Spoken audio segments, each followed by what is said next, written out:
conduct serology examination. Sa pag-amin ng suspect, may tuturing na raw na sarado na ang kaso. Ngayong nahuli na ang suspect, awa imbis na galit ang nararamdaman ng pamilya Asibar. Pero hindi pa rin daw sila makapaniwala na mismong kadugo nila ang gagawa ng naturang krimen. Emosyonal ang mga tiyuhin ni Junjun nang magpunta kanina sa presinto para kuhanan ng pahayag. Pero kontento na raw sila dahil naresolba ang kaso. Kung ano man ang ginawa mo, total ginawa mo yan, bahala na sa iyo ang hukuman kung ano talagang kaparusang hatol sa iyo. Nakahawa ko sa kanya. Umiyak na ako. Hindi ko kasi naisip na magawa niyang ganung karumal-dumal na pangyayari. Gerard Garcia, News 5. Ginising ng sunog ang mga residente ng Barangay Bagong Ilog sa Pasig kanina. Ang sinisi ng mga residente sa trahedya ang iniwang sinaing ng isang kapitbahay. Romel Lopez, ikwento mo. Makapal na usok ang naging agahan ng mga residente ng Bagong Ilog sa Pasig. Mag-aalas 9 ng umaga kanina nang sumiklab ang apoy sa lugar. Kaya ang mga residente kanya-kanyang salba ng mga gamit. Pero sa bilis ng pagkalat ng apoy, natupok agad ang 20 bahay. Halos 1 oras ding nagtagal ang sunog. Si Michael Angelo, pilit pang inaapula ang baga sa nasunog nitong bahay. Yung sa second floor namin, lahat. Pati yung mga gamit namin. Lahat-lahat po, wala pong natira kahit isa. Si Mario naman, kaalis lang ng bahay para pumasok ng trabaho. Pero bumalik din agad dahil sa tawag ng ina. Kaunting damit lang tuloy ang naisalba nila. Unang-una, masakit. Wala magagawa eh. Ang pasalamat na lang namin, wala nasaktan sa amin.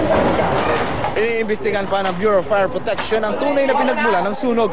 Pero suspetsya ng mga residente, sa kapitbahay nilang si Virgilio Ador nagmula ang sunog. Sa nagluluto eh.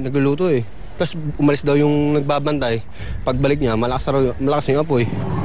Sa ngayon, naninirahan ng 60 pamilya sa Barangay Hall. Tinatayang aabot sa 2 milyong piso ang halaga ng naabong ari-arian. Romel Lopez, News 5. Ikakatakot naman ngayon ang pagkalat ng sakit sa evacuation center kung saan tumutuloy may 200 pamilyang nasunugan. Ikwento mo, Franz Noguera. Siksikan ngayon sa basketball court na ito ang may 230 pamilya na nasunugan sa Sinagtala, Bahay Toro sa QC Lunes ng gabi. Kaya naman si Chris, nag-aalala ngayon sa kalusugan ng 3 maliliit na anak. Madali pong mahawahan yung mga bata gawa ng gato pong dikit-dikit. Ganito rin ang pangamba ni Marieta, lalo na't malnourished ang 8 taong gulang niyang anak na si Angeline. Kung gusto mong matulog, marami pang nag-iingay ng mga bata. Kulang na kulang kami sa tulog kasi ang liit ng space. Tinatayang 100 bata ang nasa evacuation center ngayon. Ilan sa kanila, inuubo at sinisipon na lalo't malamig tuwing gabi. Pila rin sa paggamit ng banyo ang mga residente. Ang mga bata nga, sa labas na ng banyo, pinaliliguan. Nakabantay na ang mga social workers sa posibleng pagkalat ng sakit. Kailangan nila mga vitamins para masuportahan ang kanilang kailangan o kalusugan. Masuportahan para maiwasan natin na magkasakit. Pati problema sa palikuran, inaksyonan na rin. Actually, we've coordinated sa DPOS and they will provide portalets and for delivery ni siya for today. Namahagi na rin ng libreng tubig na maiinom at mga container ang Maynilad. Nangako rin ito na magrarasyon ng libreng tubig hanggat kailangan ng mga apektadong residente. Franz Noguera, News 5. Action sports naman tayo, nagharap na sa Washington sina pound-for-pound king Manny Pacquiao at si US President Barack Obama. Sinalubong si Pacquiao nang tinulungan niya noon sa kampanya na si US Senate Majority Leader Harry Reid.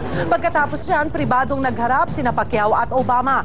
Kwento ng publicist ni Pacman, inimbitahan pa ng boxer si Obama na manood ng laban nila ni Mosley sa May 7. Pero busy raw si Obama, kaya hanggang pay-per-view na lang siya. Ilang sasakyan pa ang nagkabanggaan, makita lang ang pagpasok ni Pacquiao sa White House.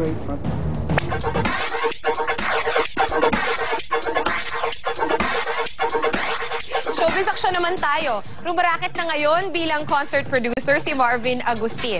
At Classic Divas may bagong gimmick para di malaos. Jeff Fernando, ikwento mo. Matapos ang pag-arte sa indie movie na Patikul, sumabak na rin si Marvin Agustin sa bagong career bilang concert producer at ang una niyang projects ngayong Abril. Isa yan sa matagal ko nang pinapangarap ang magtrabaho sa production. And at the same time, dito ako nagsimulang magkaroon ng magandang buhay at trabaho sa industriyang to. This is my way of actually giving back. Bukod sa concert production, susubukan na rin ni Marvin ang mag-produce ng pelikula. Kasi mahirap mag-produce, magastos mag-produce. Sometimes hindi mo naiisipin yung kita Pag may nagawa kang gusto mo at napasaya ka, parang return of investment na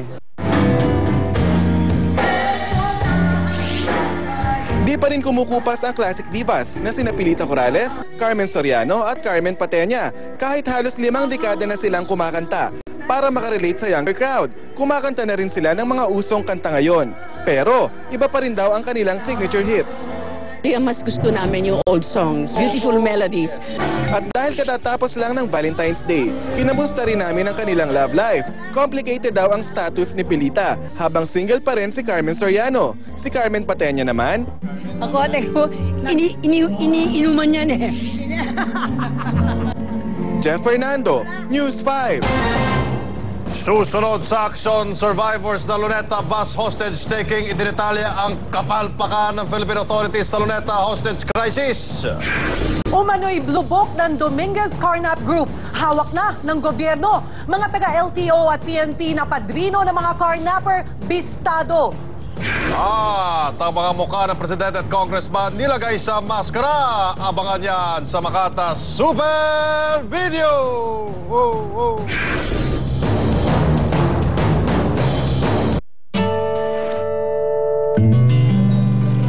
Sabi ni Inay, may pupuntahan kami.